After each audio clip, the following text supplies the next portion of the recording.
is that oil production in the world is peaking. The last untapped major oil fields in the world are in two places, actually.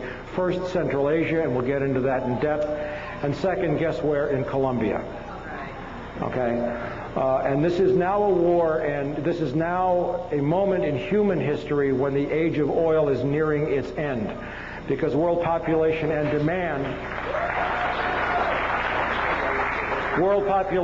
demand will exceed production sometime within roughly the next 10 years.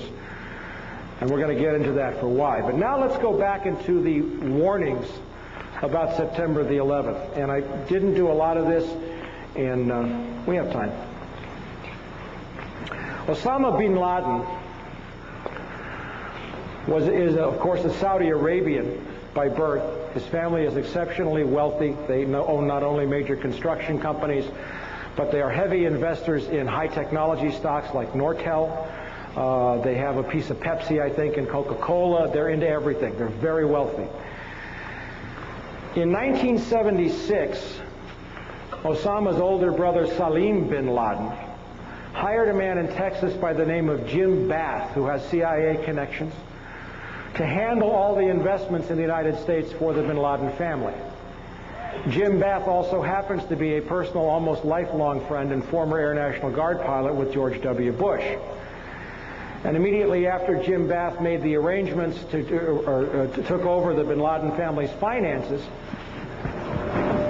Jim Bath made a $50,000 investment in George W. Bush's first company, Arbusto Energy. The connections between the Bushes and the bin Ladens become much more clear as you move forward, and we have reported this in From the Wilderness. Again, I was using stories, and you'll see this. When George Herbert Walker Bush made trips to Saudi Arabia in 1998 and 2000 to meet with the Saudi royal family and to meet with the bin Laden family, which he finally acknowledged, along with former British Prime Minister John Major, on behalf of a company called the Carlyle Group, which is the 11th largest defense contractor in the country. Carlyle Group is a privately owned corporation. That means they do not have to report their ownership or financial activities to the SEC. Yet they provide all kinds of the highest technology equipment to the U.S. Pentagon. And Carlyle, of course, has made several, probably $1 billion, and will as a result of this war.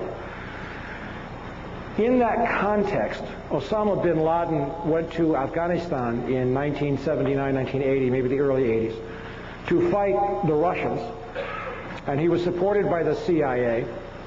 And it's interesting to note that when the Russians invaded Afghanistan, 0%, and this is from Professor Alfred McCoy of the University of Wisconsin, who's also one of my subscribers, in a great book called The Politics of Heroin, 0% of the U.S. consumption of heroin came from Pakistan, Afghanistan before the Russian invasion. By 1985, 86, 40% of the heroin in the United States came from that region, all controlled by the Central Intelligence Agency. And Osama bin Laden came up under a guy named Gulbuddin Hekmatyar, who ran 6 heroin labs, all protected by the CIA and controlled by the agency. He has been a CIA asset for a long period of time. We'll see more about that. He is a CIA creation.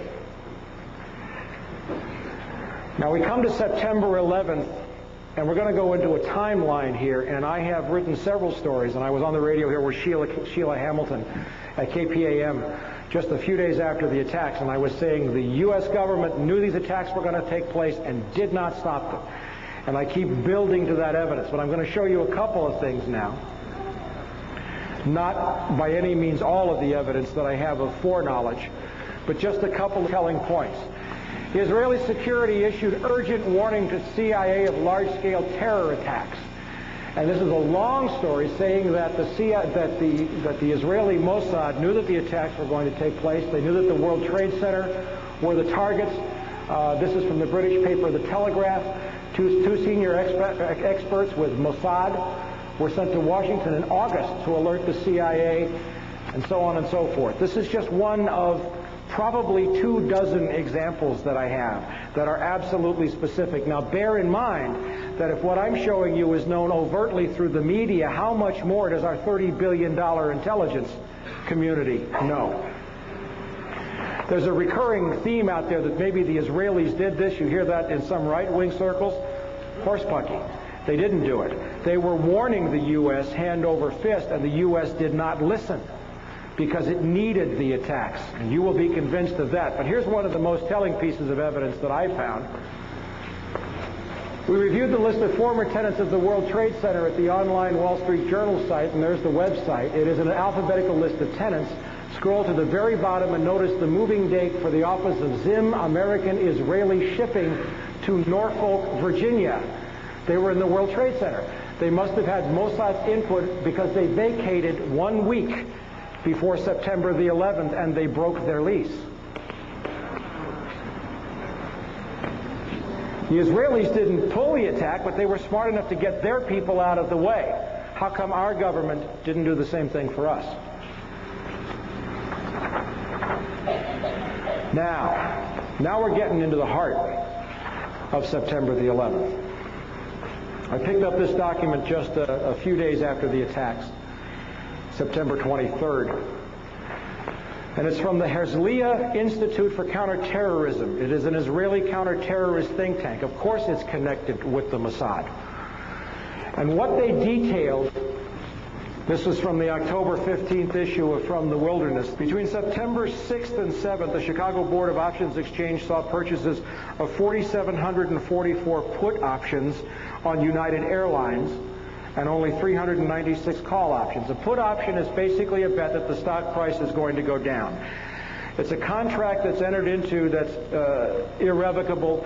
And let's say the gentleman in the suspenders, I do a put option deal with you to sell shares at $100 in 2 weeks, 4 months. 4 months is the standard, but you can write the contract for anything you want. And he's committed now to buy the shares for $100.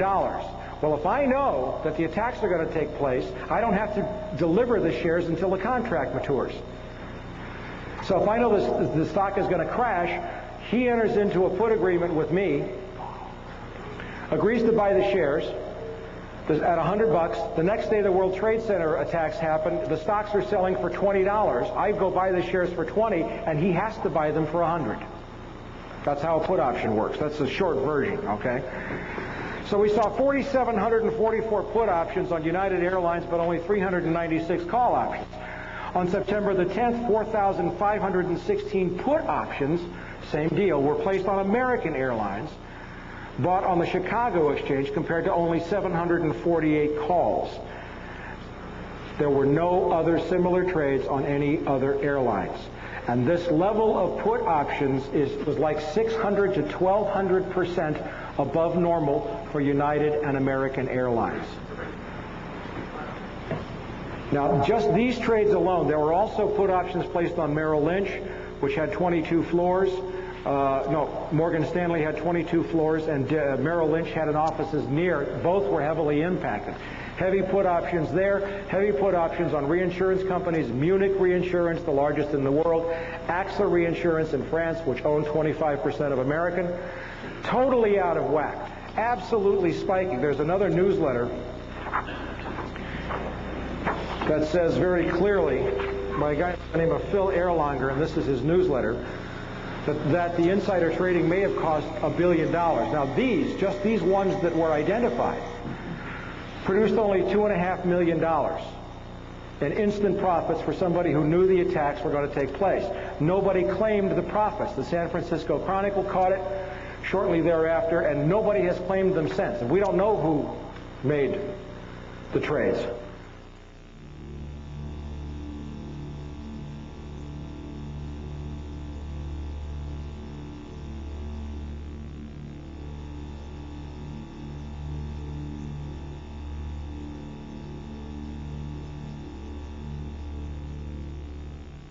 But what did the Herzliya Institute for Counterterrorism tell us?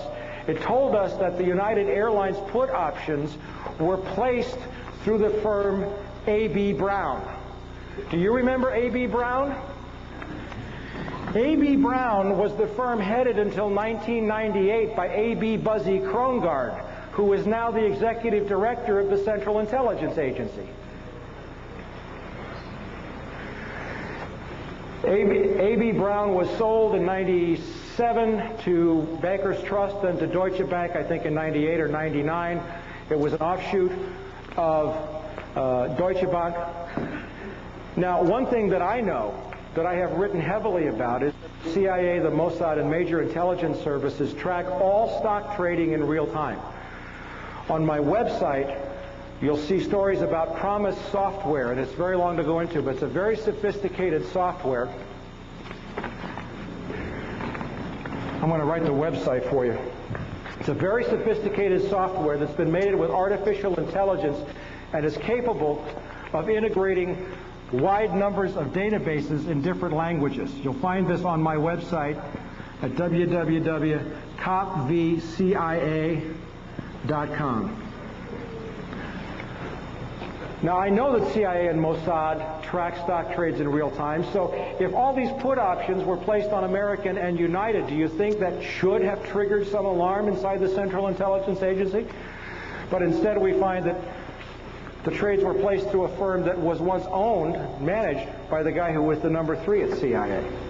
These are just pieces of evidence now. I'm building the case. Now, again, we're building up some history here. In January of this year, the Taliban and Al-Qaeda destroyed the entire opium crop in Afghanistan. It's been verified by the United Nations, by the Drug Enforcement Administration, by ABC News, by BBC, who put people on the ground.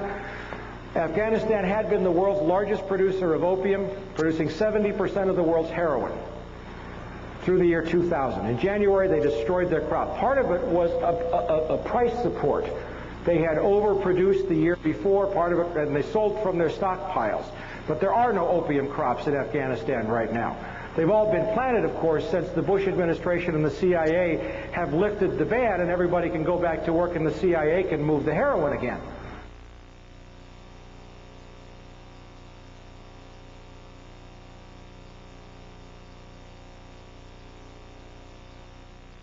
Something that is not being reported in the U.S. press, but is getting quite wide coverage in England and in Europe. And that is that the result of our backing the Northern Alliance in Afghanistan this year is to restore a heroin flow which would otherwise have been halved or more in the world, because the Taliban not only announced that they were going to outlaw planting, but their decree works. There was no Taliban opium planted last year, and that meant a reduction of 90% in the amount of opium coming out of Afghanistan, and the 10% that was left represented a radical increase in the areas under Northern Alliance control. Now, if we had not gone into Afghanistan, this would have been the most effective reduction in the flow of heroin in the world since the DEA was created 30 years ago. But by going into Afghanistan, backing the Northern Alliance, we've now chased the Taliban out, and in all kinds of provinces where the farmers had started to plant wheat, they're now plowing up their fields and putting in opium instead. And the global drug authorities at the UN expect that we're going to go back to the record flow of opium that we've seen in the last couple of years. But we heard right after the attacks on September 11th, Tony Blair saying, "We will bomb the poppy fields." Well, there are no poppy fields. They destroyed their crops. I was in Moscow, Russia in March of this year, and I found out that Uzbekistan, and we're going to get to Uzbekistan in a minute, was awash in a sea of poppies. And what did I find also was that companies like Southern Air Transport, Evergreen, and other CIA-connected affiliates had been flying into and out of Tashkent. The CIA had been setting up operations. There were proprietary companies all over the place in Uzbekistan. So now we have the destruction of an opium crop, which does what? It takes cash out of the world's banking system. In conjunction with a stock market bubble, in conjunction with world oil prices, or world oil production diminishing, and a huge bubble on Wall Street. Now we come to, this is just from recently, of course. This is from from the October 5th. Afghan rebels, that's the Northern Alliance, our good friends. The Northern Alliance, who actually dominate the opium trade from the north of Afghanistan. Okay? Now we've seen the recent stories saying that the poppy farmers are absolutely rejoicing because they've gone back to planting. So now we come back to the oil and drugs. There's an old saying, God equals gold, oil, and drugs. Okay? Testimony from February 12, 1998 in Washington, D.C. before the House International Relations Committee by John Maresca, Vice President of International Relations for UNICAL, which had been planning to build a pipeline for some time from the Central Asian oil fields of Tajikistan, Kyrgyzstan, Uzbekistan, all the stands, across Afghanistan down to the Pakistani coast. It's a distance of about 1,500 miles. To a terminal where U.S. tankers would take the oil and gas and ship it to China and Japan, the largest emerging markets in the world. China's in the middle of a huge oil crisis, and the U.S. Wall Street is pouring money into China hand over fist. And he says in this, construction cannot begin construction until an internationally recognized Afghanistani government is in place. A recent study for the World Bank states that the proposed pipeline for Central Asia across Afghanistan and Pakistan to the Arabian Sea would provide more favorable netbacks, that's money in your pocket, folks, to oil producers. That's his testimony. Now, UNICAL put the pipeline on hold in 1999. They also hired a guy named Henry Kissinger to consult for them, which explains why Afghanistan has never been listed as a sponsoring terrorist nation. Isn't that strange? The head of all the terrorists in the world, and the biggest country, has never been listed?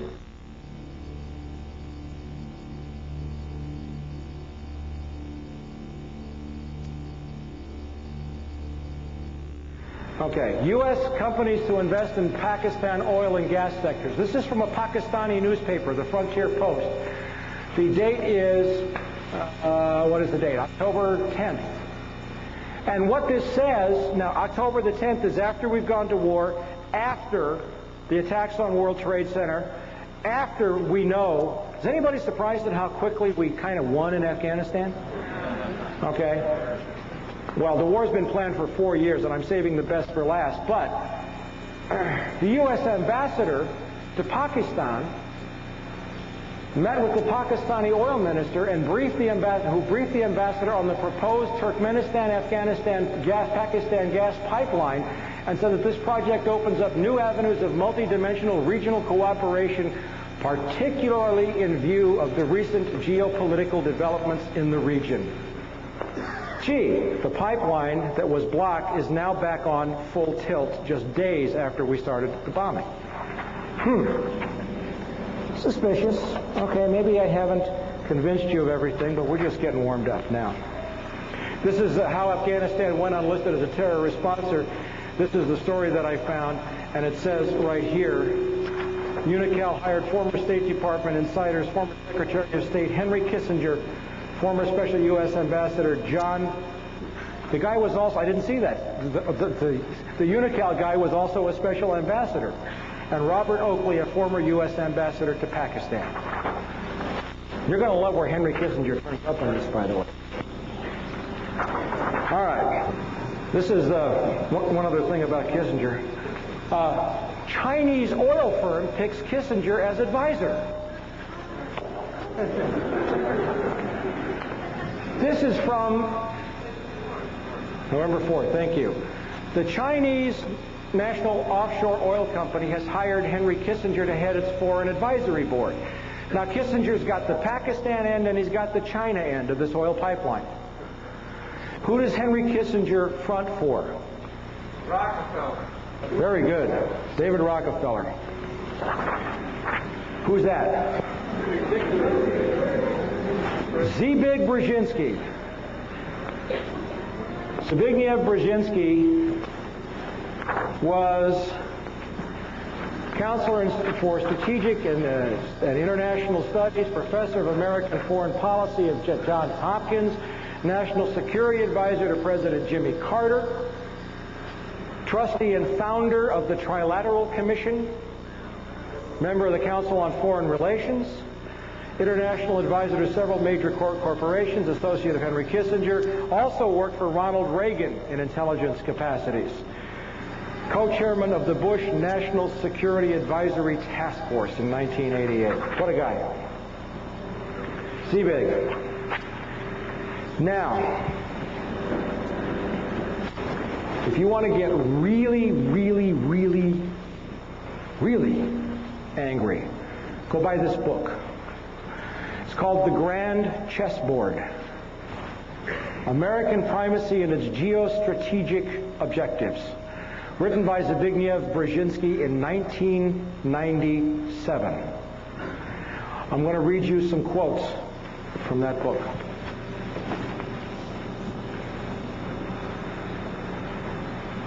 Page XII, it's the very first words in the book. The last decades of the 20th century has witnessed a tectonic shift in world affairs. For the first time ever, a non-Eurasian power has emerged not only as a key arbiter of Eurasian power relations, but also as the world's paramount power. The defeat and collapse of the Soviet Union was the final step in the rapid ascendance of a Western Hemisphere power, the United States as the sole and indeed the first truly global superpower. Page XII, it's in the preface. But in the meantime, he says, it is imperative that no Eurasian challenger, Eurasia is everything in between roughly east of Germany all the way to the Pacific Ocean, south through the Indian subcontinent, and includes the Middle East. It's imperative that no Eurasian challenger, by that he means Russia or China, emerges capable of dominating Eurasia and thus of also challenging America. The formulation of a comprehensive and integrated Eurasian geostrategy is therefore the purpose of this book, Geostrategy, Eurasia. The attitude of the American public toward the external projection of American power has been much more ambivalent. The public supported America's engagement in World War II largely because of the shock effect of the Japanese attack on Pearl Harbor. It gets worse. For America, the chief geopolitical prize is Eurasia. Now a non-Eurasian power, that's us, is preeminent in Eurasia, and America's global primacy, isn't that arrogant? America's global primacy is directly dependent on how long and how effectively its preponderance on the Eurasian continent is sustained. What he's saying is that if the U.S. wants to stay top dog, we have to control Eurasia. America's withdrawal from the world, or because of the sudden emergence of a successful rival, would produce massive international stability. It would prompt global anarchy. You know what he's saying there? Yeah, a little global anarchy would probably be a damn good thing right now. What he's saying there is, if we don't control the world by whatever means necessary, the world's going to be miserable. He didn't ask my opinion. Did he ask yours? Okay. In that context, how America manages Eurasia, do we manage people around the world? Is that our job? Is critical. Eurasia is the globe's largest continent and is geopolitically axial. A power that dominates Eurasia would control two of the world's three most advanced and economically productive regions. A mere glance at the map also suggests that control over Eurasia would almost automatically entail Africa's subordination, rendering the Western Hemisphere and Oceania, that's Australia for all of you non-academics, geopolitically peripheral to the world's central continent. About 75% of the world's people live in Eurasia, and most of the world's physical wealth is there as well, both in its enterprises and underneath its soil. Eurasia accounts for 60% of the world's GNP and three-fourths of the world's known energy resources. Two basic steps are thus required. First, to identify the geostrategically dynamic Eurasian states that have the power to cause a potentially important shift in the international distribution of power and to decipher the central external goals of their respective political elites and the likely consequences of their seeking to attain them. Second, to formulate specific U.S. policies to offset, co-opt, and or control the above. The man is talking about co-opting, controlling, managing, subverting nations and peoples and economies. To put it in a terminology that harkens back to the more brutal age of ancient empires, the three grand imperatives of imperial, listen to this, of imperial geostrategy are to prevent collusion and maintain security dependence among the vassals, to keep tributaries pliant and protected, and to keep the barbarians from coming together. That's on page 40. I'm telling you, you got to buy the book. Now we get really serious. On page 95, Uzbekistan, with its much more ethnically homogeneous population of approximately 25 million and its leaders emphasizing the country's historic glories, has become increasingly assertive in affirming the region's new post-colonial status. He saw the first step in this as diminishing the ability of Russia to reassert the dream of the Soviet Union. All the stands in Central Asia were once part of the Soviet Union. The borders were drawn arbitrarily by Lenin and Stalin. And he saw one of the most important steps was to prevent Russia from asserting any control in the region, which we did. You know how we did it? Over the last decade, thanks to Goldman Sachs, the Harvard Endowment, the U.S. Treasury and the Federal Reserve, the World Bank, we looted $300 billion out of the Russian economy. $300 billion. I was there.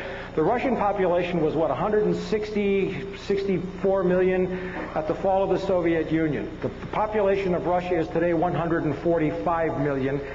In another 10 years, it will be 130 million. The average life expectancy of a male in Russia has dropped to 48 years. Thanks to the economic devastation, the ruin we visited on their economy, it was a deliberate plan to weaken Russia so that it couldn't challenge our move into Eurasia a decade later. It helps if you see this on the map. Okay?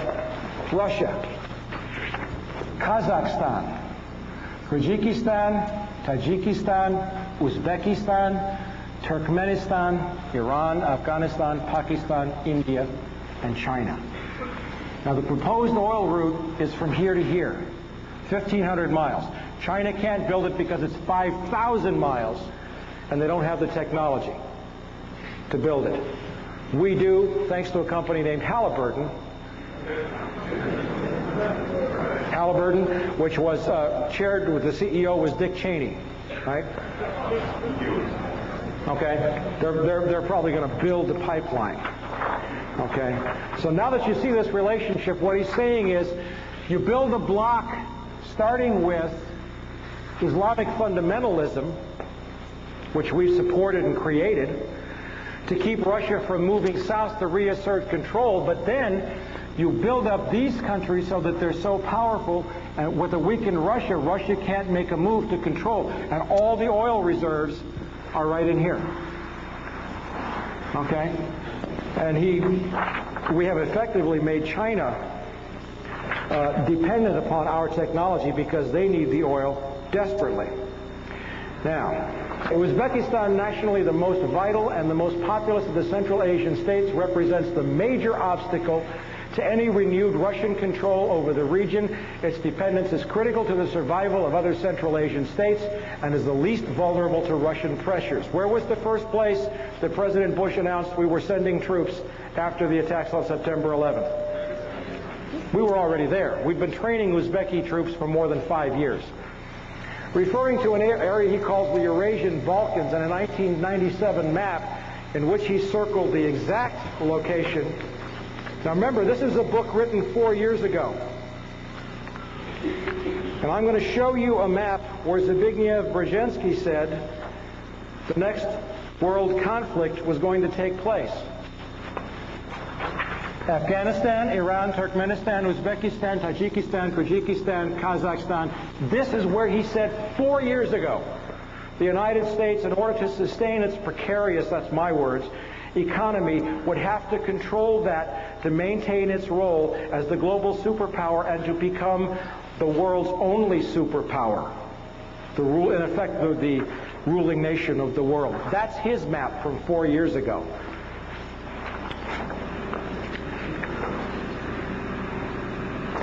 Referring to an area he calls the Eurasian Balkans, and a 97 map in which he circled the exact location of the current conflict, describing it as the central region of pending conflict for world dominance, Brzezinski writes, moreover, that the Central Asian republics, are of importance from the standpoint of security and historical ambitions to at least 3 of their most immediate and more powerful neighbors, namely Russia, Turkey, and Iran, with China also signaling an increasing geopolitical interest in the region. And he really lets his hair down. More important as a potential economic prize, an enormous concentration of natural gas and oil reserves is located in the region, in addition to important minerals including gold. Didn't know about the gold, did you? The world's energy consumption is bound to vastly increase over the next 2 or 3 decades. Estimates by the U.S. Department of Energy anticipate that world demand will rise by more than 50% between 1993 and 2015, with the most significant increase in consumption occurring in the Far East, China. The momentum of Asia's economic development is already generating massive pressures for the exploration and exploitation of new sources of energy in the Central Asian region, and the Caspian Sea basin are known to contain reserves of natural gas and oil that dwarf those of Kuwait, the Gulf of Mexico, and the North Sea. Once pipelines to the area have been developed, Turkmenistan's truly vast natural gas reserves augur a prosperous future. He's talking about the pipelines. Without sustained and directed American involvement, before long, the forces of global disorder. Global disorder? You mean democracy? Global disorder could come to dominate the world scene, and the possibility of such a fragmentation is inherent in the geopolitical tensions not only of today's Eurasia, but of the world more generally. The most immediate task is to make certain that no state or combination of states gains the capacity to expel the United States from Eurasia, or even to diminish significantly its decisive arbitration role. In the long run, global politics are bound to become increasingly uncongenial to the concentration of hegemonic power in the hands of a single state. Hence, America is not only the first as well as the only truly global superpower, but is also likely to be the very last. And what does he say that's going to happen? He says that the United States will fold into a one-world government in which all nations will cease to exist, run by corporations. I'm paraphrasing it. Now, hold your breath. Very last pages in the book. Moreover, as America becomes an increasingly multicultural society, it may find it more difficult to fashion a consensus on foreign policy issues, except in the circumstance of a truly massive and widely perceived direct external threat.